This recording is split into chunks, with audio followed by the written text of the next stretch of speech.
Hi everyone and welcome to the fourth in my series of tutorials on jazz piano for absolute beginners. In today's tutorial, for the first time, we're going to be improvising over a chord progression. So far in the series, we've been focusing on our right hand and improvising using scales in the right, while just using simple and fairly repetitive left hands. But now we want to think about how we would take a chord progression from a song and create an improvisation over it. Okay, let's go. So let's start just by playing through the chord progression that we're going to improvise on.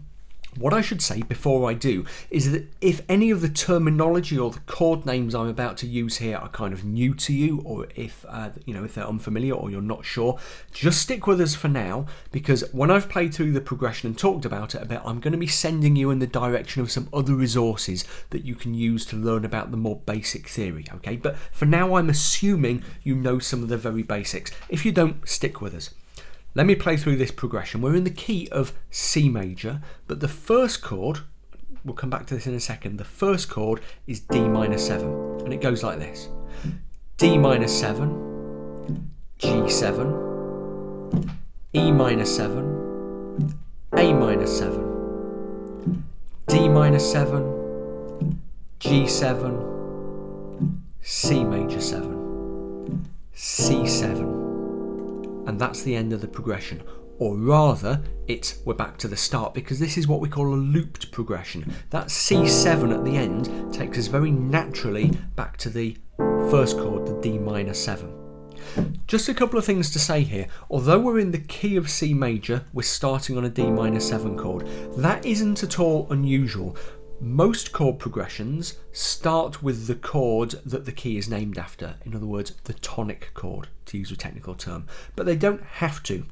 Chord progressions can quite easily start on other chords, usually chords that are natural to the key you're playing in, diatonic chords in C major, we would say. If they do start on chords other than the tonic, then usually it will be the number 2 chord or the number 4 chord. In other words, the chords that are built on the 2nd and 4th degrees of the scale. So in C major, that would be either D minor or F, usually D minor 7, if that does happen. Those chords are harmonically very similar, so it's not at all weird or odd that I'm starting a C major progression with a chord that isn't C major. Second thing to notice, I'm playing the chords in not all of them in their root position. I'm using some different inversions, okay? So that first D minor 7 is in its root position. In other words, the D that the chord is named after is the lowest note. But then the second chord, the G7, is in its second inversion. Don't worry about knowing the names of the inversions if you don't. In other words, we've got the basic G7 chords, but we're playing the notes in a slightly different order. Okay, so rather than playing G, B, D, F, we've got D, F, G, B. Exactly the same notes, different order. The reason I'm doing that, a couple of reasons, it's just more natural. Okay, so it falls under my fingers more naturally than doing this, but it also sounds more natural to the listener's ear. Yeah, compared to that. Okay, so as I say, it's a looped progression. It's quite simple, it's quite straightforward. If in describing that I've used language that you don't understand or ideas that you don't understand, one or two of my other tutorials will be useful for you. In particular, one I made in 2015 called All the Basic Piano Chords in One Epic tutorial. I'll link it underneath the video. And one I made earlier this year, 2016, how to work out the chords to a song on the piano, which is about how to work out the chords to a song on a piano, pretty useful itself, but which covers an awful lot of the kind of harmonic basics, in particular the different functions of the different chords, okay? Big subject. I don't want to dive into that too deeply now because it's quite a deep rabbit hole to go down, and we want to talk about jazz improvisation. But if all the stuff I've just talked about there, you're like, oh my word, I don't understand a word of that, watch the rest of this tutorial by all means, but then go and look at those others, yeah, because they will kind of answer your questions.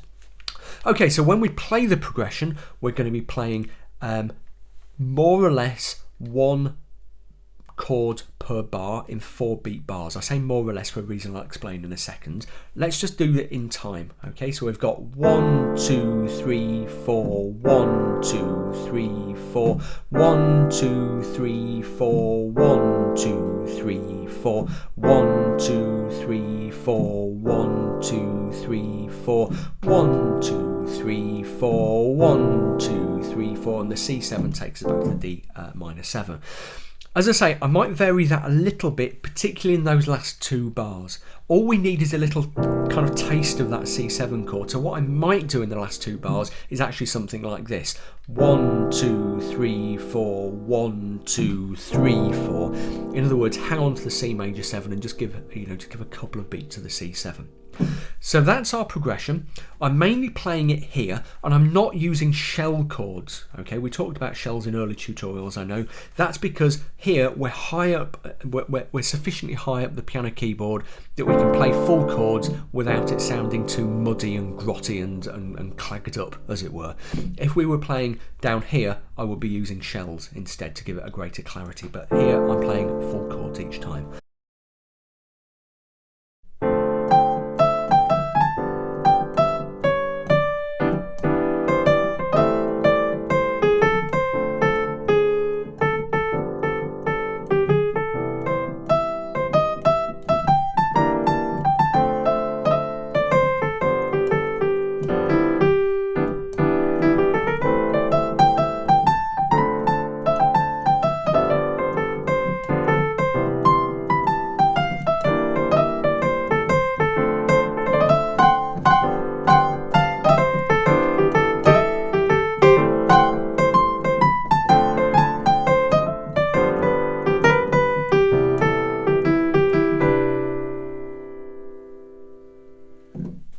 Before we go through that improvisation in detail, I just want to give you a really quick refresher of some of the scales that I was using to improvise on. At the heart of everything, of course, was a C major scale, because I'm improvising over a C major progression. But the scale that I was leaning on rather more than that was actually C pentatonic. Okay, as we've seen previously in the series, the pentatonic scale is the 1st, 2nd, 3rd, 5th and 6th notes of the major scale. At least that's the major pentatonic. The minor pentatonic I'll just talk about in a second. And the pentatonic is great because it's always safe ground. If you're improvising over a C major chord progression, then an improvisation, a melodic improvisation based on the C pentatonic major scale will always sound kind of okay. Yeah, it might get a bit boring if that's all you do, but it's kind of safe ground. Yeah. As I said, there's a minor pentatonic as well. It's just structured slightly differently. If you find yourself improvising over a minor chord progression, then use the minor pentatonic over the top. Major pentatonic, 1st, 2nd, 3rd, 5th and 6th notes of the major scale. The minor pentatonic, let's look at A minor pentatonic, which is the relative minor of the C, is 1st, 3rd, 4th, 5th and 7th notes of the natural minor scale. Okay, just so that you know that that exists. In addition to major and pentatonic, I was also using the basic blues scale. Various notes from that were creeping in, often just as kind of crush notes. Yeah, but it was there. I was trying not to lean too hard on the blues scale because I didn't want too bluesy a sound, too edgy a sound. I was after something that was a bit cooler, maybe kind of more influenced by the kind of harmonic language that jazz began to develop in the 1940s with bebop and that sort of thing. In that same spirit, I was also using a couple of notes that don't occur in any of those scales, and those were the flat 9th or flat 2nd, D flat, and the flat 6th, A flat. They don't occur in those scales, but they turn up in various modes, which are a different type of scale. Yeah, for example, the Phrygian mode. Which we don't need to delve into now, but basically they're useful for adding just a little bit of richness and complexity. So I was doing various things with them.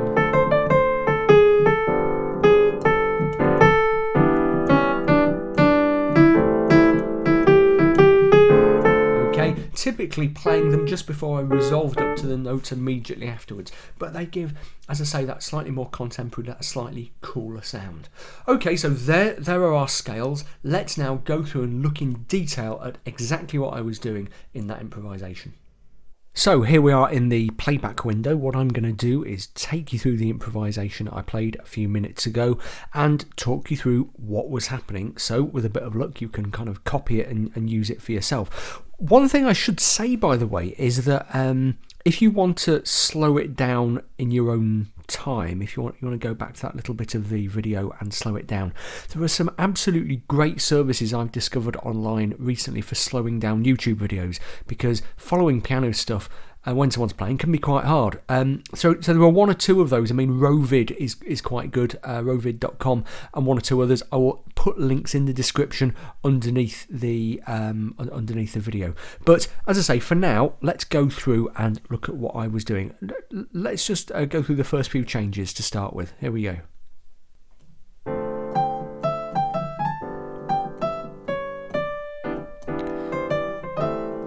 Let's just think about that little phrase there through to 8 seconds. Let's watch it again. Now look at the notes that I'm using up here. Let's just move the control bar out of the way. Look at the notes that I'm using up here in the right hand. We've got this to start with the D minor 7 chord in the left. But the notes I'm starting with aren't in the basic D minor 7 chord. I'm starting with G and E. Listen to the sound that makes. Here we go. Oops, no, just back a little bit more. Okay, very kind of distinctive.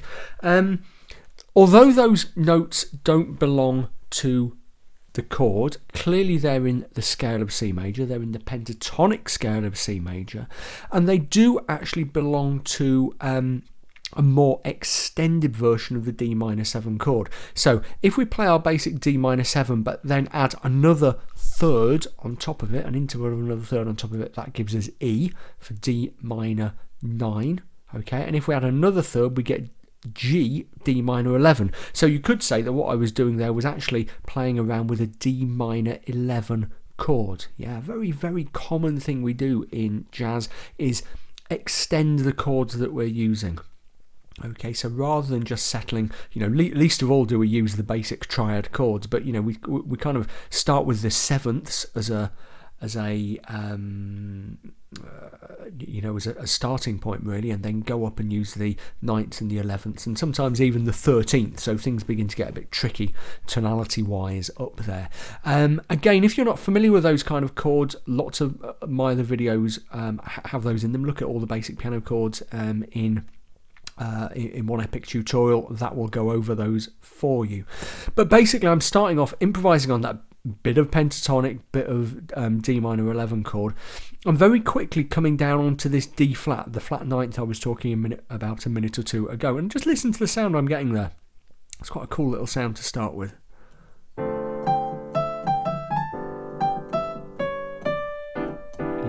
There we go, and I actually crushed off the flat 6 and then came and rested quite a little while on the flat ninth before resolving up to the D immediately above it, and then a little bit of a rhythmic effect in the left here, just a bit of punch on that E minor 7 chord. Let's play it again. I know I'm being a bit exhaustive about this tiny little phrase, but it's worth looking at in detail. Here we go.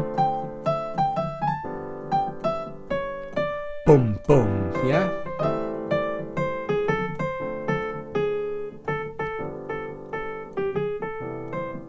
Okay, things are getting quite pentatonic there until I jumped onto that A flat for a bit of variety. Let's just listen to that section again. You'll also notice I repeated that A quite a few times. That's absolutely fine. You don't have to change note with every new note. Sit on a note, play around with it, play around with the rhythms. Let's just hear that a little bit again.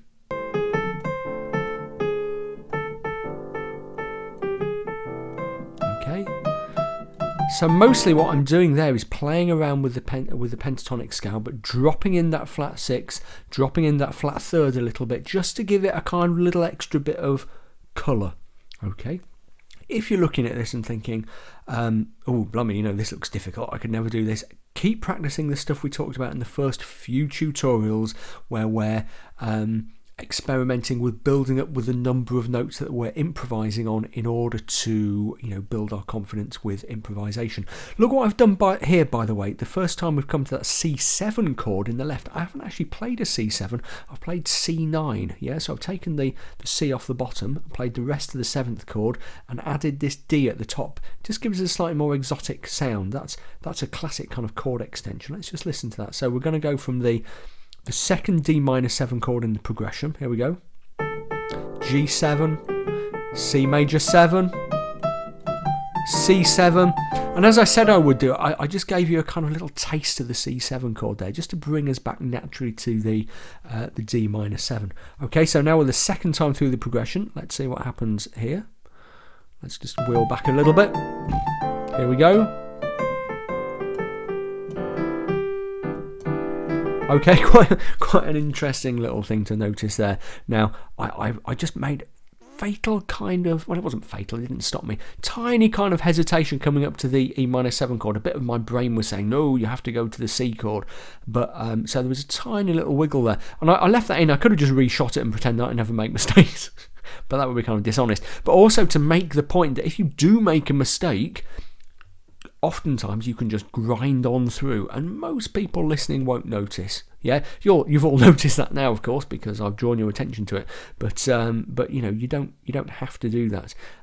Let's go back and listen to that again. There. Oh, do you see the slight wiggle in the fingers there?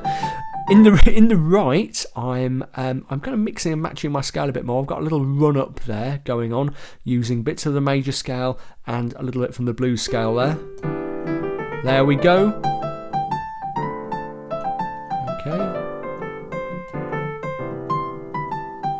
Just coming down the major scale, really simple. More pentatonic. Right, okay. Watch carefully. Yeah. Several interesting things happening at once here. In the right hand, I'm starting to play a lick. Now, licks or riffs, call them what you want, really, really useful. They're little bits of kind of pre-made playing. You remember in, I think it was in tutorial number 2, we were talking about how improvisers have a toolbox, and what you do is pick little bits from your toolbox and bolt them together. Now, a lick or a riff, the terms are interchangeable, are exactly that. It's little things that you know will fill a certain amount of time and they just fall under your fingers, so you just hit them naturally. And what I've got going on really is a bit of a C major chord, really, although it's over a G7, so I suppose in principle what we have there is a G11 chord going on. Let's just wheel it back and listen. And that little pattern, that little riff pattern there is really, really simple one. Let's go back. Coming down that C major scale. Here we go, yeah. Quite rhythmic.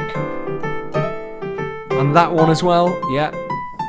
So 2 little riffs there, one based on the C and the the G and the C, with second finger or third finger on the G and fifth on the C, and then more on this kind of A minor triad shape here. Let's watch it again. And you can copy that, or you can develop your own riffs. They're little kind of mental habits that you get into, and if you're not careful, you can play them too much. So this one I've played here is a riff that I just play all the time, and I've played over and over and over and over since I was about 13. Yeah, but they are useful because they're so deeply ingrained in your brain a lot of the time. You can just fall back on them. Let's just have a listen again. Down that C major scale. Here we go.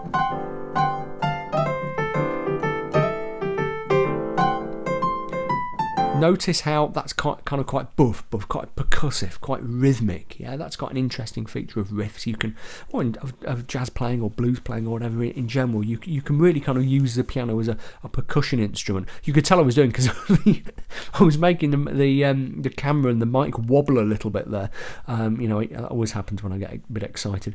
The other thing I did was do a little bit of jumping. So rather than just going up the scale and down the scale and up the scale and down the scale, I jump from that C to that C. Let's have a look at that again. Here we go. There and there. Just gives a bit of variety.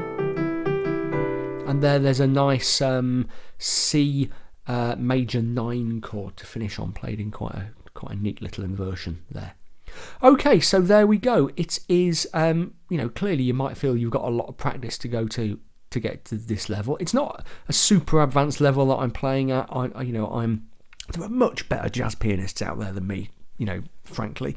But, hopefully I play clearly enough for you to pick up on some of the stuff that I'm doing there. The basic ideas are very simple. It's just about getting the stuff in your head and beginning to experiment, to play around with it. Yeah, so much of this stuff is, watch the videos, learn the theory, but then sit your backside down on that piano bench and start really playing around. And if it doesn't sound exactly what I do, or like exactly what I do, or like exactly what Thelonious Monk or Bill Evans does, or whatever, that doesn't matter. In fact, that's important. You've got to kind of develop your own style and your own ideas.